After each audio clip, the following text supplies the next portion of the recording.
দেখো সানগ্লাস পরে ম্যাডাম এখন চলেছেন জেঠুর বাড়ি। ভীষণ রোদ তো ওর জন্য পরিয়ে দিয়েছি। আরে বাবা, সে হাই, সে হাই, সে হাই। সানগ্লাসটা সঙ্গে সঙ্গে তুলে ঠিক করে নিল। আর পারি না আমি। হাই হাই বেবি, আর পারি না আমি। ওরে বাপ। Good morning everyone, welcome back to a new blog. আমাকে জানি কেমন লাগছে আমি জানি না, চশমাটা না পড়লে নয় তাই বলে পড়েছি। আমাকে চশমা, হ্যাঁ সেটাই তো বলছি যে না পড়লে নয় তাই পড়েছি। আরে আমাকে চশমাটা পড়ছই না, সত্যি সত্যি পাওয়াটা বেড়ে যাবে যখন না তখন বুঝতে পারবে। একটু একটু লজ্জা করে চশমা। না লজ্জা পাওয়ার কি আছে, চশমা কি তুমি ইচ্ছে করে পড়ছো নাকি? আশ্চর্য ব্যাপার। তো হ্যাঁ, যাই হোক, আমরা আহিকে দাদার কাছে একটু রেখে একবার যাচ্ছি বাজারে। বাজারে কয়েকটা কাজ আছে, সেগুলো দেশপ্রিয়া একা গেলে হবে না, তো ওর জন্যই আমিও যাচ্ছি। আর দাদা একটু ফ্রি আছে, তো ওর জন্য দাদাকে বললাম যে একটু রাখতে পারবে, কারণ দিদি এই সময় বিজি থাকবে, তো আর দিশার পড়াটা থাকবে, ওর জন্য ওদের বাড়ি আর রেখে এলাম না। দাদা একটু ফ্রি আছে তাই দাদার কাছে একটু দিয়ে তাই তাড়াতাড়ি চলে আসবো ঝট করে। তো হ্যাঁ চলো, বাজারটা আজ অনেক দিন পর বাজার করতে যাচ্ছি, বেশ মজাই হচ্ছে। সবজি বাজারও নেব, সবজি বাজারেই কয়েকটা কাজ আছে, সব মিলিয়ে কাজটা সেরে আসবো একসাথেই। কি গো, হ্যাঁ ভুল হয়ে গেল ওটা।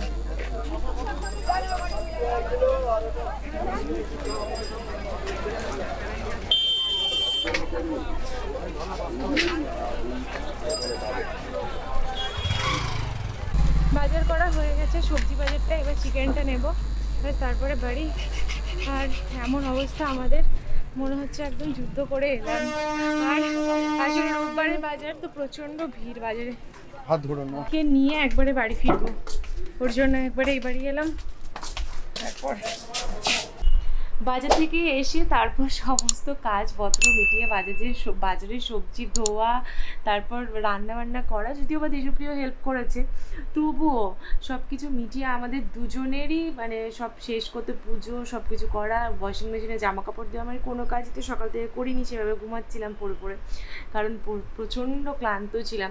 তো সেইগুলো মিটিয়ে যখন খেলাম তখন প্রায় 3:10-15 বা 3:30 এরকম, আমি টাইমটাও ঠিক মতো দেখিনি।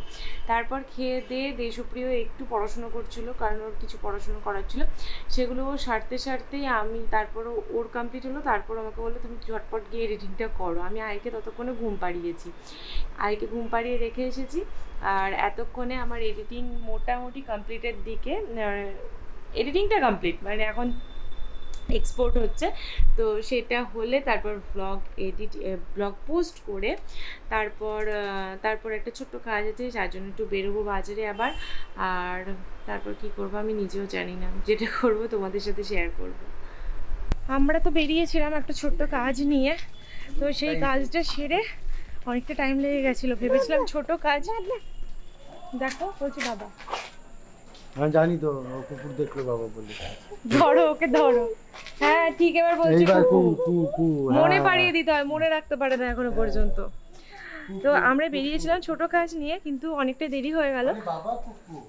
হ্যাঁ, তো সেই কাজ সেরে বাড়িতে একবার গেলাম, একটু ফ্রেশ হলাম, কারণ গরমে এখন বুঝতেই পারছো একটু বাড়ি থেকে বেরোলেই ঘেমে নিয়ে একদম প্যাচপেচে হয়ে যাচ্ছি। তো একটু ফ্রেশ হয়ে তারপর আহিকে একটু খাইয়ে আর এইসব করে এখন একবার যাচ্ছি দাদাদের বাড়ি, কারণ দাদার কাছে আসাই হয় না। দাদার মাঝে মাঝে বলে যে তোরা আসিসই না আমাদের বাড়ি, তো ওর জন্য দিদি একা, বিনয়দা নেই, তো ওর জন্য দিদিকেও বলেছিলাম। আসলে আমাদের যাওয়ার কথা ছিল আজকে হিতেনের ফাংশন দেখতে, তো সেটা তো যেতে পারিনি আমরা, তো ওর জন্য কাজের জন্য আমাদের, তো ওর জন্য দিদিও যেতে পারেনি, দিদিও যাওয়ার কথা ছিল।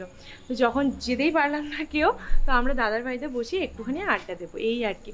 তো ওর জন্য এলাম, একটু গল্প টল্প করবো, দিয়ে বাড়ি চলে যাবো সবাই আবার যে যার মতো। লক করা, হ্যাঁ।